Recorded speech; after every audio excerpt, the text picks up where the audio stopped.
रंग बिरंगे पहनावे और हंसते उजले चेहरे, रस्मों रीति रिवाजों के सदियों से नक्शे हैं गहरे। मीठी मीठी हर बोली है, मीठे हैं संगीत, मनमोहने गीतों में जल के इस धरती की प्रीत। मन के मेले मस्त कलंदर, हर सू दिल दरबार, ढोल बजे और मिलकर झूमे, हंसकर बांटे प्यार। अल्लाह तुझको सदा सलामत रखे प्यारे देश,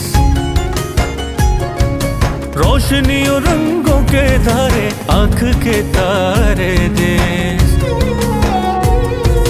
प्यार के मारो बंजारो, पधारो मार देश।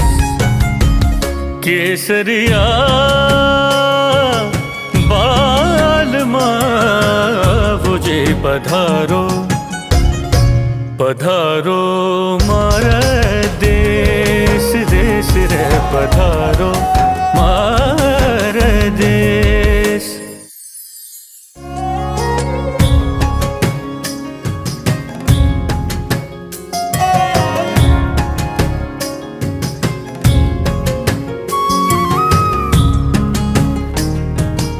अस्सलामुअलैकुम। खूबसूरत देश पाकिस्तान, इसके हजार रंग हैं। मेहरगढ़, बलोचिस्तान, सिंध की तहजीब, मोहनजोदाड़ो, हड़प्पा, केपीके में चले जाते हैं, वहाँ से लेकर आपके पंजाब तक गंधारा सिविलाइजेशन, ये तमाम सिविलाइजेशन ने जन्म लिया था। पाकिस्तान उसी खित्ते में वाक़ है। सकाफत, खेलकूद, रहन सहन, ओढ़ना बिछोना, मेल मिलाप, खुशी गम, हम निकले हैं इन सारे रंगों को इकट्ठा करने, यकजा करने और पूरे पाकिस्तान की खूबसूरती आपके सामने पेश करने। हम आपके इलाकों में भी आएंगे और आपके साथ भी मिलेंगे और अपनी पाकिस्तान की सकाफत को ना सिर्फ पाकिस्तान बल्कि पूरी दुनिया के सामने पेश करेंगे, पधारो हमारे देश के जरिए। इस वक्त हम उमरकोट में मूमल की माड़ी पे बैठे हुए हैं। ऐसी खूबसूरत जगह है और हवा बड़ी खूबसूरत चल रही है। यहाँ बैठ के एक अजब सी कैफियत हो रही है। शाह अब्दुल लतीफ़ भटाई ना सिर्फ सिंध का, ना सिर्फ पाकिस्तान का, एक दुनिया में बहुत बड़ा नाम है। शाह जो रसालों के हवाले से जो इश्किया दास्तानें उसमें उन्होंने बयान की हैं, जो इसके इश्क मिजाज से लेकर इश्क हकीकी तक के सफ़र की कहानियाँ बयान करती हैं। ऐसी ही कहानी है मूमल राणों की। मूमल एक शहजादी थी, सुंबल उसकी बहन थी, जैसलमेर की। उसने एक महल तामीर कर रखा था, एक तिलिस्माती महल, बहुत खूबसूरत थी। उसकी खूबसूरती के चर्चे ज़बान ज़दे आम थे। बहुत से शहजादे और राजे उसको पाना चाहते थे, मगर उसकी शर्त थी, जो मेरे महल के तिलिस्म को तोड़कर मेरे पास पहुंचेगा, मैं उसी से शादी करूंगी। बहुत से लोगों ने कोशिश की, मगर होता क्या था, जब तिलिस्म तोड़ नहीं सकते तो आपको जान देनी पड़ती थी। राणो जिनका ताल्लुक उमरकोट से था, शहजादा भी कहा जाता है और कुछ जगह उनको यहाँ का बादशाह भी लिखा गया है, वो जैसलमेर में शिकार करने गए अपने दोस्तों के साथ। और उन तक भी जब ये खबर पहुंची तो उन्होंने अपने दोस्तों से कहा कि मैं इस तिलिस्म को तोड़ूंगा और मूमल तक पहुंचूंगा। दोस्तों ने उनको मना किया, मगर वो ज़हीन थे, बहादुर थे और तिलिस्म तोड़ने में कामयाब हुए और शहजादी तक पहुंच गए। और शहजादी ने जो कहा था, जो इस तिलिस्म को तोड़ेगा मैं उसकी हो जाऊंगी, और दोनों में आपस में वादे हुए। और फिर उन्होंने कहा कि मैं अब वापस जाऊंगा उमरकोट और फिर आपको लेने दोबारा आऊंगा। वो आ गए, मगर फिर जब वापस ना आए और बहुत दिन बीत गए और मूमल उनके लिए रोती थी, तो उनकी बहनों ने जब ये देखा तो उनमें से एक बहन ने मर्दाना लिबास पहना और रूप धारा एक मर्द का, और वो दोनों हंसने लग पड़ी, आपस में बातें करने लग पड़ी। बातें करते करते एक बिस्तर पर दोनों बहनें सो गई। उसी रात ये शहजादा रानो वहाँ पर पहुँच गया। जब शहजादा वहाँ पर पहुँचा तो उसने उस कमरे में देखा, एक मर्द को देखा, तो अपनी छड़ी छोड़कर वहाँ से वापस आ गया। सुबह जब उसकी आँख खुली, उसने वो छड़ी देखी तो वो समझ गई कि वो गलतफहमी का शिकार होकर शहजादा चला गया है। वो उसके इंतज़ार में रोती रही और फिर वो मर गई। इस कैफियत को शाह अब्दुल लतीफ़ भटाई ने अपने कलाम में बड़ी खूबसूरती से पेश किया है। हमारे साथ अरबाब नेक मोहम्मद साहब तशरीफ़ रखते हैं, जिनका ताल्लुक इसी खित्ते से है। शाह अब्दुल लतीफ़ भटाई को बड़े शौक़ से पढ़ते हैं, कलमकार भी हैं, अदीब हैं, लिखारी हैं, और हमने इनको ज़हमत दी हमारे साथ बैठे। तो शाह अब्दुल लतीफ़ भटाई रहमतुल्लाह अलैह का एक पूरा सुर है, सुर मूमल राणो, और उसको गाने के हवाले से भी एक मखसूस टाइम में गाया जाता है। तो इस किरदार को, जिस तरह हीर और रांझे के किरदार को वारिस शाह ने अमर कर दिया था, भटाई साहब के रिसाले शाह जो रिसालों में ये तफसील के साथ जो है वो उन्होंने इसको अमर कर दिया।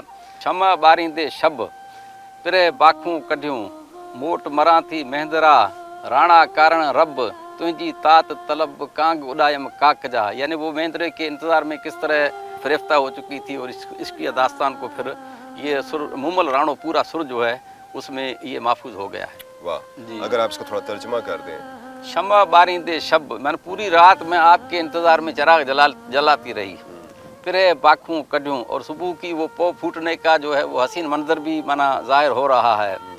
मोट मरा थी महेंद्रा मैं तेरे इश्क में मौत के मंजिल पर पहुंच चुकी हूँ। राणा कारण रब मैं तुझे वास्ता देती हूँ अल्लाह ताला क्या कि तू जल्दी आ जा। मूमल की माड़ी जहाँ हम बैठे हुए हैं, ये सब कुछ हमें रवायात से मिलता है। ये जो आसार हैं ये बता रहे हैं कि इस टीले के नीचे कुछ ना कुछ तो है। जी, तो कोई मुस्तनद रवायात भी हैं या इसके बारे में भी कोई मुख्तलिफ रवायात हैं? असल में एक मूमल की माड़ी घोटकी डिस्ट्रिक्ट जो माना पंजाब रमीयार खान से बिल्कुल ही पहला ज़िला जो है सिंध का, उसमें भी मूमल की माड़ी है। जी जी। और बाद रवायात में मूमल की माड़ी को जैसलमेर के करीब भी दिखाते हैं मौरख, लेकिन मेरे ख्याल में इस पर डॉक्टर N.A. बलोच, डॉक्टर नबी बख्श खान बलोच जो सिंध यूनिवर्सिटी के वाइस चांसलर रहे थे और सिंध की तारीख़ के मुस्तनद जैसे कहा जाए कि मौरख शुमार किए जाते हैं, उन्होंने इसको कहा है कि ये मुमल की माड़ी ये थी। भिटाई साहब ने इस किरदार को, राणो और महेंद्रों को उमरकोट से जैसलमेर, क्योंकि फिर उनका ऊँट किस तरह जाता था और वो पूरी दास्तान जो है सुर मुमल राणो में लाए हैं, तो ज़्यादा यानी मुस्तनद ये है कि ये मुमल की माड़ी है। बहुत कुछ है हमारे पास एक्सप्लोर करने को इन रवायात में से, जो हमें बहुत कुछ खो जाते हैं। एक नॉस्टैल्जिक फीलिंग होती है, और पाकिस्तान टेलीविज़न की कंट्रीब्यूशन भी रही है इस सिलसिले में बहुत ज़्यादा। हम निकलेंगे यहाँ से उमरकोट को और इर्द गिर्द के जो खूबसूरत इलाके हैं उनको जाकर उसकी सकाफत को एक्सप्लोर करेंगे, आपके लिए पेश करेंगे।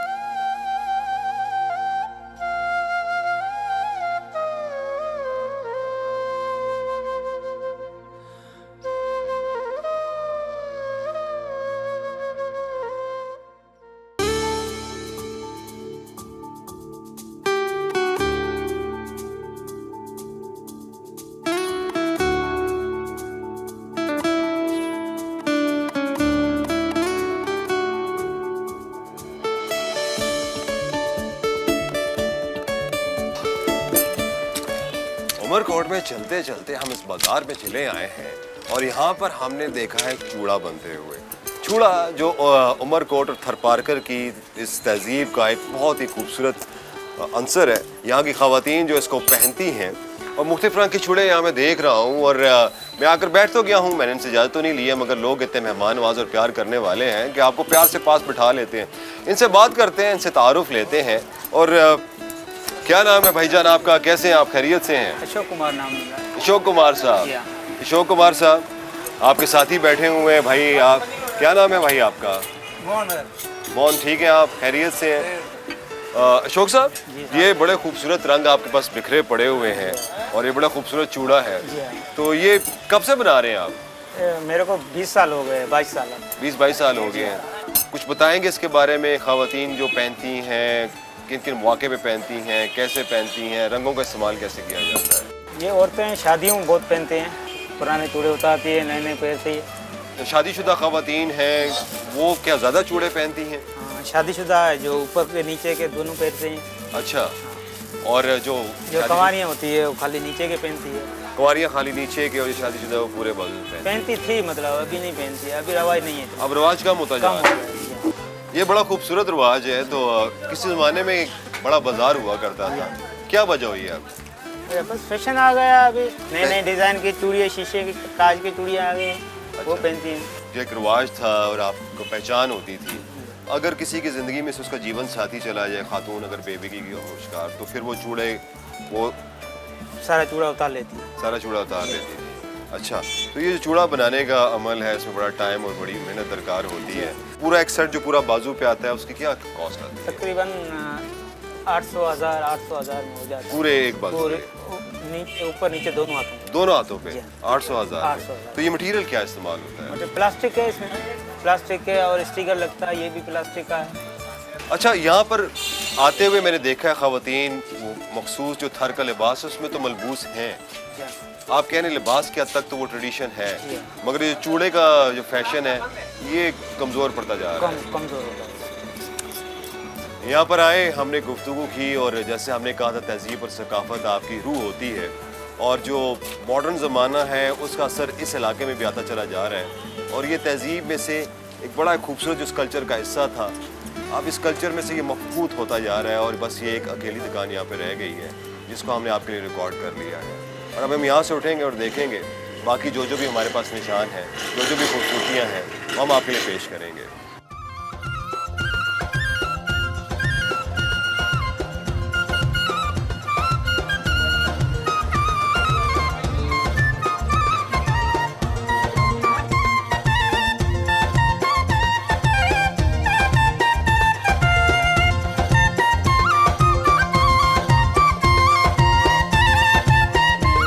तो चांदी की तारीख बहुत पुरानी है। आज से तकरीबन 5000 साल कबल अनातोलिया टर्की से चांदी बरामद हुई थी और फिर उसने वहाँ पर करेंसी का रूप धार लिया था।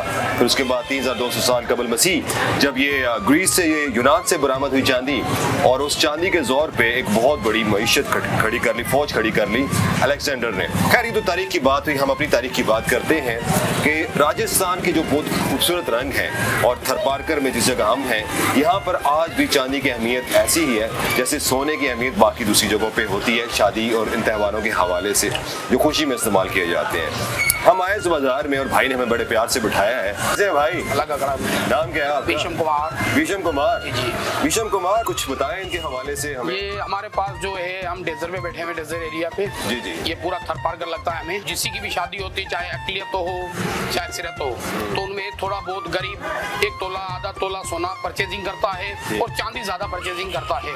चांदी जो है उनको जेवरात में देते हैं, जैसे शादी में देते हैं। अच्छा, तो ये जो डिजाइन है ये पुराने डिजाइन चले आ रहे हैं, ट्रेडिशनल है कि इसमें जिद्दत भी आती रहती है? तमाम पुराने, जब बहुत एंटिंग है, तकरीबन हमारे पैदाइशी से भी पहले की ये डिजाइन है। अच्छा। जी हाँ, वही चलते आ रहे हैं, रिवायत जो है पुरानी सी, वही रिवायत को लेकर आ रहे हैं अभी तक। अच्छा जी। अच्छा, ये मुख्तलिफ आपके पास कड़े और डिजाइन चीजें पड़ी है, तो कुछ दिखाए ना हमें। जी जी। ये बाही है। बाही। बाही। अच्छा, इसको बाजू में पहनते इसमें हैं। बाजू में ऊपर पहनते हैं। ठीक है ठीक है। ठीक है। और उसके बाद जो है ये है कड़ी, ठोस कड़ी है। अच्छा अच्छा। ये पाँव में पहनते हैं, वजनी है, 40 तोला वजन है इसका। 40 तोला। ये है गुजरी, ये हाथ में डालते हैं। अच्छा अच्छा। ये हाथ डलती है, ये भी लेटेस्ट में आई है। ये है चूड़ी, ये भी बहुत लेटेस्ट है। ये हाथ में डलती है, आटा डालते हैं, 6 डालते हैं, लेकिन हाथ में डलती है ये चूड़ी। अच्छा अच्छा अच्छा। अच्छा भाई भीषम भाई, अब आपसे इजाजत चाहते हैं, जिंदगी रही तो फिर आपसे मुलाकात होगी। इजाजत है आपको, लेकिन हमारा सा एक छोटा सा तोहफा है, आपको पेश करेंगे। अरे आपकी मुस्कुराहट से बड़ा तोहफा क्या है? मसला ही नहीं है। अरे ये क्या? ये हमारी इधर की सकाफत है। अरे भाई भीषम भाई, आपकी मुस्कुराहट, आपका तोहफा हम दिल से लगा के रखेंगे। ये मोहब्बत, ये प्यार आपको यहीं पे मिलेगा। बहुत बहुत शुक्रिया, बहुत बहुत शुक्रिया, आप सबका बहुत बहुत शुक्रिया। राम राम।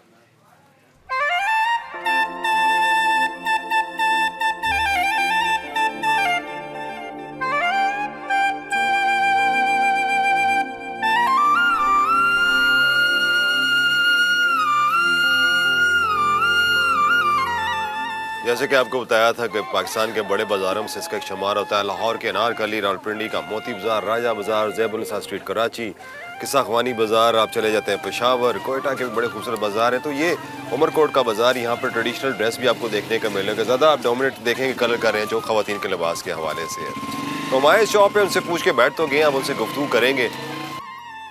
क्या नाम है आपका? मेरा नाम खेमचंद। खेमचंद भाई, ये सारा यहाँ पर ट्रेडिशनल है। सर्दियों में ये लिबास पहना जाता है? ये नहीं, हमारे जो देहात के लोग हैं ना, सर्दी और गर्मी दोनों पहनते हैं। सर्दी और गर्मी दोनों हाँ, जी हाँ। पहनते हैं। अच्छा अच्छा जी अच्छा हाँ। अच्छा। कौन सा रंग है जो ज्यादा पहना जाता है? लाल कलर।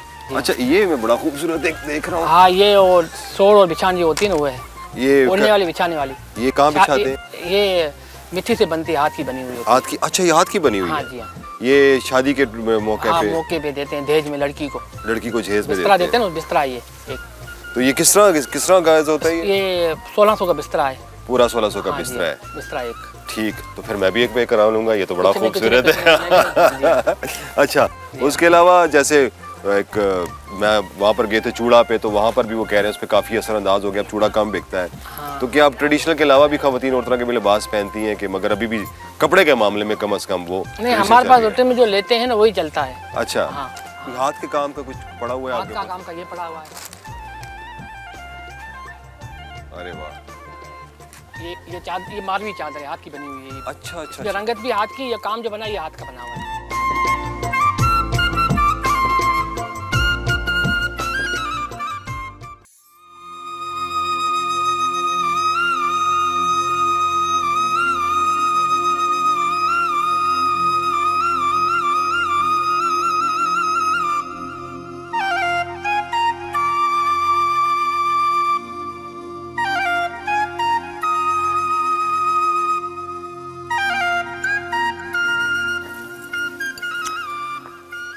घूम फिर रहे हैं, महवे हैरत हैं, बहुत कुछ देखने को मिल रहा है।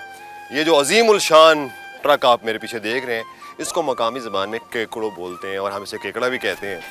यहाँ पर जितना भी नकलो हमल होती है वो इन्हीं बड़े बड़े ट्रक्स पे होती है, क्योंकि रेत के अंदर बहुत भारी सामान उठाने के लिए जहाँ पर आम ट्रक फेल हो जाते थे, तो ये तारीखी तौर पे कबल तकसीम हिंद पाकिस्तान बनने से पहले जो हैवी ट्रक्स इस्तेमाल होते थे बेडफोर्ड के आते थे, उसके बाद फिर ये ट्रक्स भी आने लग पड़े, 70s में भी आए, 80s में भी आए। मगर कमाल ये है कि जो ट्रक्स हैं जो 2-2.5 टन का सामान लेके जाते थे, यहाँ पे मॉडिफिकेशन की गई, उनको 6 टन तक ले जाया गया है। आबादी चूँकि दूर दूर तक फैली हुई है और उसके दरमियान में ये रीढ़ की हड्डी की हैसियत रखता है, जिसके ज़रिए यहाँ पर ना सिर्फ माल मवेशी बल्कि जो आपका दूसरे भी सामान होता है जिसमें खुराक भी होती है, वो सारे सामान इसी ट्रक के ज़रिए ले जाए जाते थे। बात आपसे कर रहे थे हम केकड़ा की, केकड़ो ट्रक की बात कर रहे थे, जो यहाँ की इस कल्चर का एक बड़ा लाजमी जुज़, एक हिस्सा है।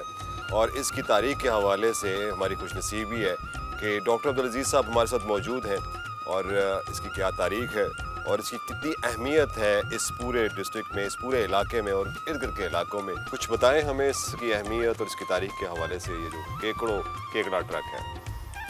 ये केकड़ा, इससे पहले हम लोग सवारियों पे जैसे ऊँट है, घोड़ा है या बैलगाड़ी है, उस पे आना जाना होता था। फिर ये 70s में आहिस्ता आहिस्ता थोड़ा थोड़ा गाड़ियाँ आनी शुरू हुई। ये हमारे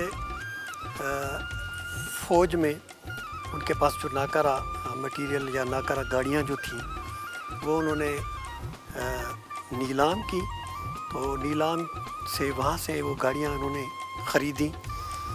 पर हमारे यहाँ एक बहुत ही बड़ा नाम है हाजी सिराज सुमरो, ठीक। तो उन्होंने एक इनोवेशन बहुत ही खूबसूरत एक किया कि उस गाड़ी को उन्होंने थोड़ा सा मॉडिफाई किया। अच्छा जी हाँ, ये उनकी वो एक तख्लीक थी, तख्लीक कह लीजिए, कि उन्होंने थोड़ा सा उसको मॉडिफाई करके पहले उसमें लोडिंग के लिए से हमारे थर में जो अनाज होता है या जो भी होता है बरसात के मौसम में, तो वो शहर तक लाने के लिए, तो उसके लिए इस्तेमाल होता था एज ए लोडर। फिर उन्होंने थोड़ा सा उसमें और चेंज की कि उसके आगे 2 सीटें लगा के और उसमें पैसेंजर भी बिठा दिए, तो ये डबल वो हो गया, लोडर भी हो गया तो पैसेंजर भी हो गया। ये है 6 व्हीलर, तो ये कहीं भी जा सकता है और कोई भी कितना जो हार्ड एरिया है उस तक भी ये पहुंच सकता है, क्योंकि 6 व्हील रिवॉल्व करते हैं, काम करते हैं। इंजन भी इसका काफ़ी ताकतवर, इंजन भी बहुत ज़्यादा ताकतवर है।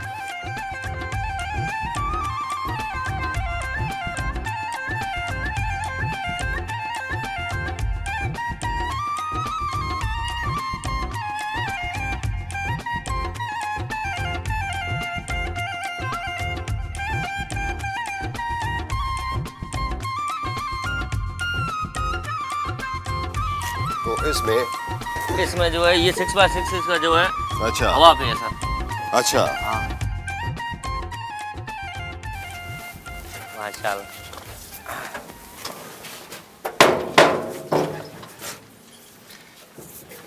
यकीन माने इसमें बैठ कर उसके अंदर से यूं लग रहा है मुझे जैसे मैं किसी देव हैकल हाथी के ऊपर सवार हो गया हूँ।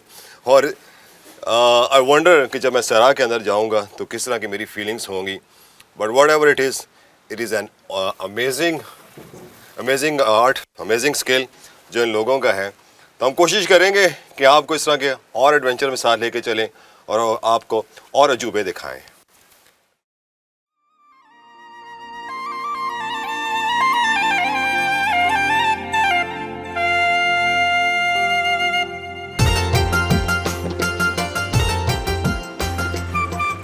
सहरा की ज़िंदगी की खूबसूरती भी है जो कि हमें बड़ी सख्त मुशक्क़त लगती है। हम तो सुबह बिस्तर से उठते हुए 10 दफ़ा उतरे ना उतरे, मगर यहाँ की ज़िंदगी का ये ख्याल है फजर की नमाज से के लोग उठते हैं और रोज़गार के सिलसिले में ये शहर चले जाते हैं यहाँ पर उमरकोट में। उसके बाद इनका वापसी का सफ़र होता है इस वक्त रात 10-11 बजे।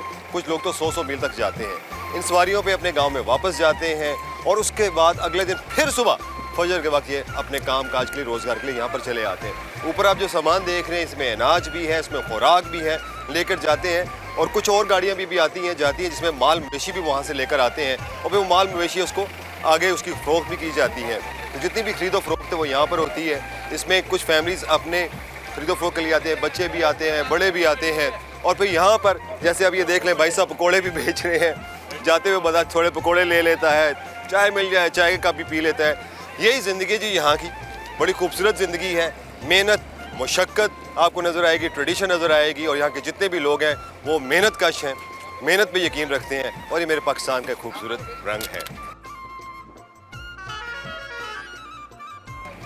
अल्लाह के हवाले, खैरियत से जाएं अपने घरों में।